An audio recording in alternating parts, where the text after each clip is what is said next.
Cruz del Valle de los Caídos es un monumento construido entre 1940 y 1958, situado en el municipio de San Lorenzo del Escorial, sobre el paraje del Valle de Cuelgamuros. El conjunto pertenece a Patrimonio Nacional desde 1957, año de su apertura al público. Francisco Franco ordenó su construcción y está enterrado allí junto con José Antonio Primo de Rivera, fundador del partido Falange Española, así como con otros 33.872 combatientes de ambos bandos en la Guerra Civil, nacionales y republicanos.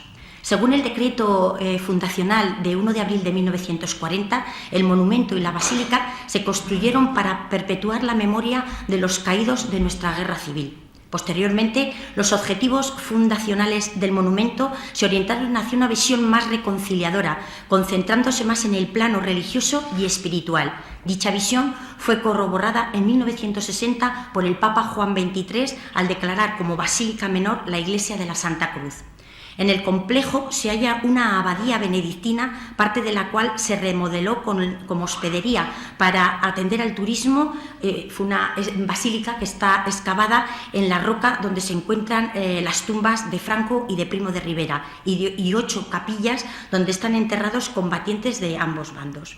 La orden es de San Benito y no otra la que se hace cargo de la abadía debido a una decisión personal de Francisco Franco, tomada solo 2 años antes de la inauguración del monumento. Esto nos interesa mucho a los burgaleses, por si ustedes no lo sabían. Su primer abad fue el benedictino burgalés Fray Justo Pérez de Urbe.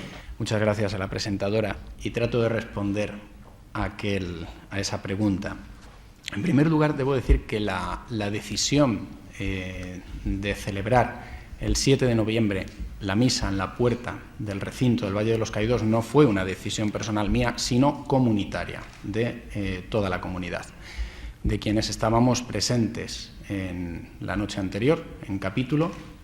Se propuso la idea, yo la había tenido en mente y coincidió con una idea que había partido también la posibilidad de algunos de nuestros apoyos seglares y de algunos otros monjes de la comunidad, y llegado el punto coincidimos en que nos parecía lo más adecuado, lo más correcto, que si a los fieles no se les permitía acceder a la basílica, si ya la prohibición era absoluta de pasar porque había ido siendo un cierre continuo, cada vez mayor, cada vez más vueltas de tuerca, si los fieles no iban a poder pasar, si se quedaban en la puerta, nosotros bajábamos a recibir a los fieles a la puerta.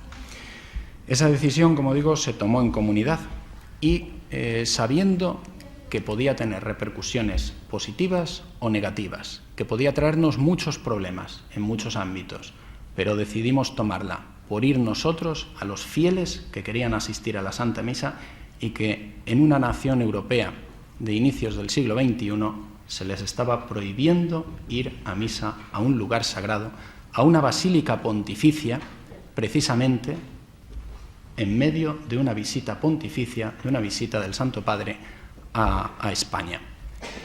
El mismo día que se cerraba una basílica, el Papa inauguraba otra basílica en Barcelona. ¿Cómo lo viví personalmente? Pues bajo una emoción serena a un mismo tiempo, por así decir, aunque parezca una contradicción. La emoción de vivir un momento histórico y providencial. La emoción de saber que a mí por turno no me tocaba aquel día ser el celebrante principal. Tenemos un turno en la comunidad para celebrar la misa cada semana, para presidir el rezo del oficio divino y por un cambio de turnos pues me tocó a mí y digo, ¿y por qué yo, Señor? El preparar la homilía para aquel día, que me encomendé al Espíritu Santo, lo hago siempre y aquel día lo hice muy especialmente, que diga lo que tengo que decir, sin echarme atrás en nada. Y como digo, bajo la mirada de la providencia, sabía que vivíamos un momento histórico,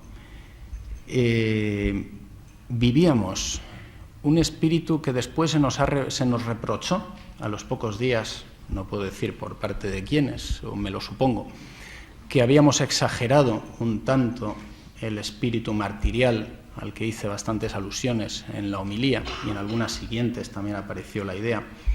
Pero claro, exagerar el espíritu martirial cuando se está viviendo el cierre de una iglesia, que es nada menos que una basílica pontificia, cuando se nos ha estado presionando cada vez más, cuando se está viviendo un espíritu de persecución religiosa con la persecución a los crucifijos y más recientemente pues con el asalto a capillas universitarias, cuando se estaba viviendo una situación en la que se estaba tratando de llegar a una ley de libertad religiosa, que era de restricción de libertad religiosa, muchos elementos más, pues a mí me parece que no era exagerado, creo, el decir pues que vivíamos un espíritu de una situación de persecución religiosa y por lo tanto un espíritu abierto al martirio o al menos al sufrimiento que nos pudiera venir, si no un martirio cruento, por lo menos un martirio por las presiones que pudiéramos recibir.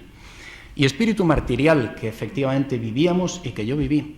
Cuando la noche anterior planteamos en comunidad la decisión de salir afuera, pues sabíamos que esto nos podía traer problemas ante la justicia, que nos podían denunciar, que podía ser que nos subieran a un furgón de la Guardia Civil, que nos llevaran esposados, que nos arrearan unos cuantos palos, unos cuantos porrazos. Era difícil que pasara, pero podía pasar.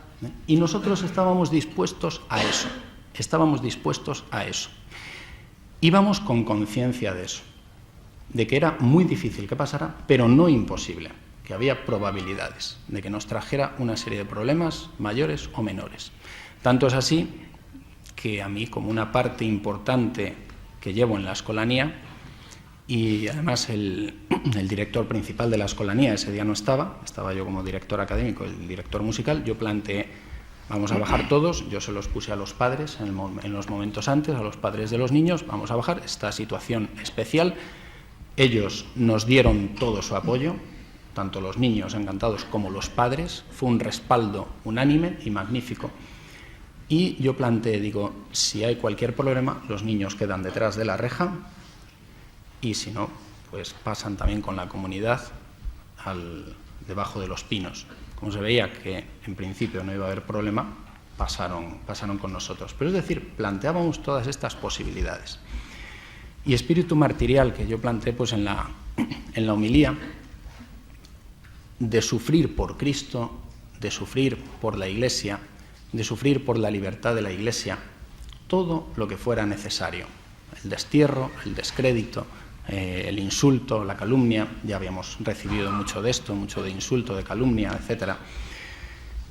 Y con este espíritu íbamos, pero con un espíritu de alegría. Y yo viví también una sensación profunda de alegría. Durante la misa se vivió un recogimiento impresionante, un silencio sobrecogedor, y los fieles seguían con una atención total la Santa Misa. La comunidad estaba allí recogida, los niños con sus cantos. Era un espíritu único. Mi madre, con sus casi 80 años, que iba a cumplir unos días después, y estaba allí, porque había gente mayor, había gente joven, había niños, no hacía demasiado frío, pero iba ya refrescando. Me decía, a mí esto me recordaba a los momentos de persecución que de niña, pues de algún modo conocí.